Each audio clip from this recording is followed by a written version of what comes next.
नमस्कार दोस्तों, कलयुग के चमत्कार संतों की वाणी में आप सबका स्वागत है।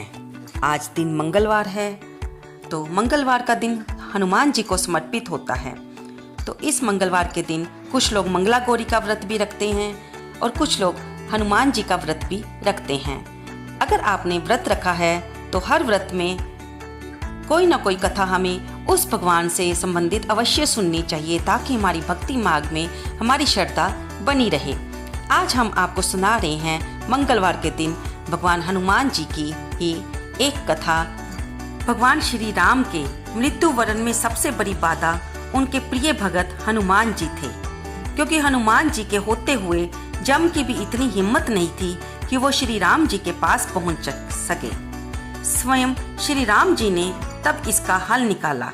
जब श्री राम जी को पता चला कि उनका यहाँ पर पृथ्वी पर समय समाप्त हो रहा है और उन्हें अपने लोक को वापस जाना है, यानी कि उनकी मृत्यु का समय हो गया है। भगवान की मृत्यु का समय तो कभी भी नहीं होता, लेकिन वे अपनी लीला को करने के लिए इस पृथ्वी लोक पर जन्म लेते हैं और अपनी लीला का समाप्त होने पर वे अपनी लोक में वापस चले जाते हैं। जब श्री राम जी ये जान गए कि उनके इस लोक पर समय समाप्त हो गया है और उन्हें अब अपनी लीला को समाप्त करना है, क्योंकि इस लोक में जो आता है उसे जाना ही पड़ता है, तब उन्होंने कहा कि जम को मुझ तक आने दो, मेरे लिए वैकुंठ मेरे स्वर्गीय धाम जाने का समय आ गया है। लेकिन मृत्यु के देवता यम अयोध्या में घुसने से डरते थे, क्योंकि वहां पर श्री हनुमान जी का पहरा लगा हुआ था और उन्हें श्री राम के परम भक्त और उनके महल के मुख्य प्रहरी श्री हनुमान जी से भय लगता था। जम के प्रवेश के लिए श्री हनुमान जी को हटाना जरूरी था, इसलिए श्री राम ने अपनी अंगूठी को महल के फर्श के एक छेद में से गिरा दिया और हनुमान जी ने इसे खोजकर लाने के लिए बोला गया। हनुमान जी स्वयं का स्वरूप छोटा करते हुए बिल्कुल भंवरे जैसा उन्होंने आकार बना लिया। कथा को पूरा सुनने से पहले मेरी वीडियो को लाइक अवश्य कर देना और कमेंट बॉक्स में जय श्री राम लिखना बिल्कुल ना भूलना दोस्तों।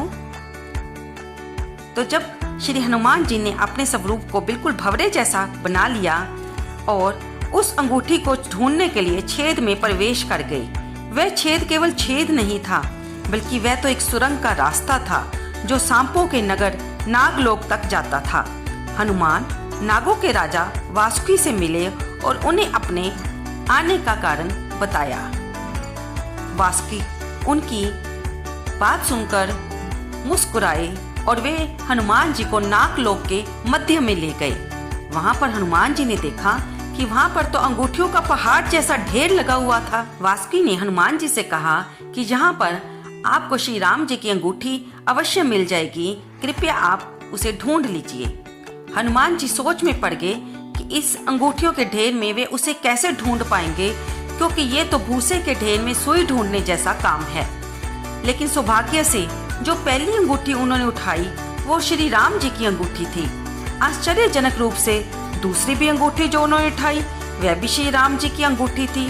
वास्तव में वो सारी अंगूठियां जो उस ढेर में थी सभी एक ही जैसी थी। इसका क्या मतलब है? हनुमान जी सोच में पड़ गए। तब उनको सोच में पड़े देखकर वासुकी जी मुस्कुराए।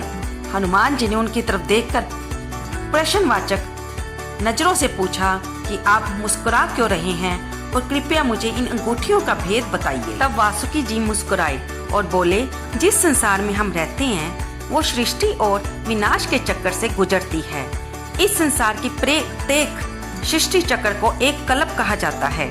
हर कल्प के 4 युग या 4 भाग होते हैं। दूसरे भाग या त्रेता युग में श्री राम अयोध्या में जन्म लेते हैं। एक वानर इस अंगूठी का पीछा करता है और पृथ्वी पर श्री राम मृत्यु को प्राप्त होते हैं। इसलिए सैकड़ों हजारों कल्पों से चली आ रही अंगूठियों का ढेर है। सभी अंगूठियां वास्तविक हैं। अंगूठियां गिरती रही और इनका ढेर बड़ा होता रहा।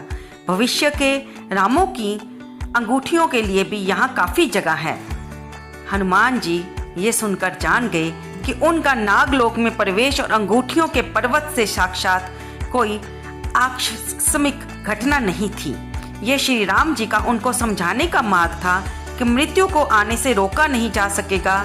श्री राम को भी अपने लोक को वापस जाना होगा, संसार समाप्त होगा और फिर दोबारा इसका चक्कर चलता ही रहेगा और भगवान राम का पुनः जन्म होता ही रहेगा। अर्थात भगवान श्री हरि किसी न किसी रूप में अवतार लेते ही रहेंगे और हम लोग जन्म मरण के चक्कर में पड़ते ही रहेंगे और ये कहानी यूं ही चलती रहेगी।